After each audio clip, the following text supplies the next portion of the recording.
साख्रियाथ' दङ जोंनाव आंनि डिपार्टमेन्टआव फरेस्ट डिपार्टमेन्टआव 400निबो बारा दं। गिबियाव फैगौ जिसु ख्रिस्ट'नि जोनोम सान गेदेर सान जायखौ जों बरदिन होननानै बुङो बे साननि थाखाय साफ्रोमबो जोंनि बर'लेण्ड बासिनिसिम आं गभर्नमेन्ट अफ बिटिआरनि जानानै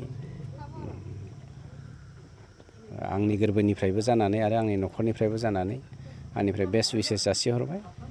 बे बरदिना जोंनि गेजेराव सान्तिखौ जुगामि खालामथों, जेराव जों सान्तिखौ गायसननो हादों आरो जौगाथाय लाबोनायजों लोगोसे जोंनि गेजेराव खौसेथिनि जा दान्दा बे दान्दाखौ जोङो गायसनलांनो हाथों, बेखौ आं इसोरनिसिम आर'ज गाबबाय। नैथियावहाय दिनैनि जा हाबाफारि, बे हाबाफारिया गुबैयै जायफ्रा सोलेरारि बिथिङाव दुब्ला दिसेबोल बेक्तिफोर बिथांमोननो जोङो जोंनि ससियेल वेलफेयार डिपार्टमेन्टनिफ्राय साइकेल हरनाय बायदियै जों बेखौ राननानै होदों आरो बेनि गेजेरजों सुबुं हिसाबै जा थांना थानायनि मोन्थाय गणतन्त्रनि सिङाव बेखौ जोंनि भारत सरकारा जा सुबिदा लादों बे सुबिदानि बायदि जों बे आसनिखौ जोङो होनाय जादों।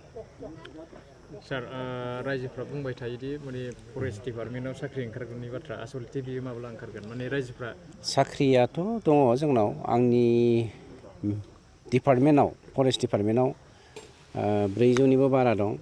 लेन्ड एन्ड रेभिनिउआव 36 दं।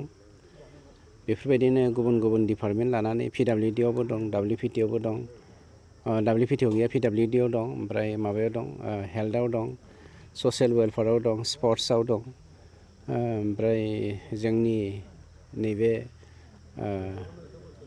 गुबुन गुबुन डिपार्टमेन्टफोराव फ्राय जोंनाव दंफ्रामजोबो 1100तानिख्रुइबो बांसिन जोंनाव पस्ट दङ।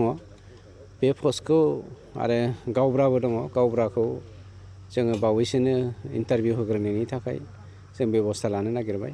एसे मिटिङाव पास खालामगोन बेखौ। आरो अलरेडि जोंना साख्रिनि बै गुबुन गुबुन साख्रिनि माबाखौ जों एसेयाव पास खालामजोबखाबाय। पास खालामनाय लेखा जों बेखौ होनाय जासिगोन। खिन्थु माखासे टेकनिकेल प्रब्लेमा जादों। नैबे जोंनि जा जों नभेम्बरावनो होनायनि थांखिमोन जोंनिया, खिन्थु नभेम्बराव होनो हायाखिसै। दा डिसेम्बरावबो जों फ्राय होनो हायि बायदि अबस्था जानानै फैबाय। खिन्थु बेखौ जों खोब गोख्रैनो जों फिलआप खालामगोना बे 100% सैथो। खिन्थु जोंनि जा अपोजिसन पार्टि बिथांमोना होनदों आसाम गभर्नमेन्टनो जोङो 3rd ग्रेड 4th ग्रेड साख्रिखौबो फानबाय, बेखौ गभर्नमेन्टनो हरबाय होननानै। बिदि नङा बाथ्राया। गभर्नमेन्ट अफ आसामा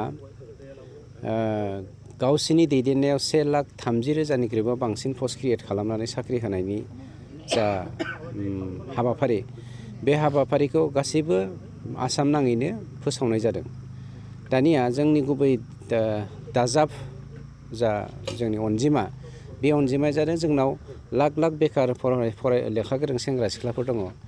बिसोरो आसामनि पस्टआवहायबो इन्टारभिउ होनानै पास खालामनानै साख्रि मोननायाव जोंहा जेबो बुंनांगौ गैया। बे जोंनि थाखाय प्लास पइन्टसो।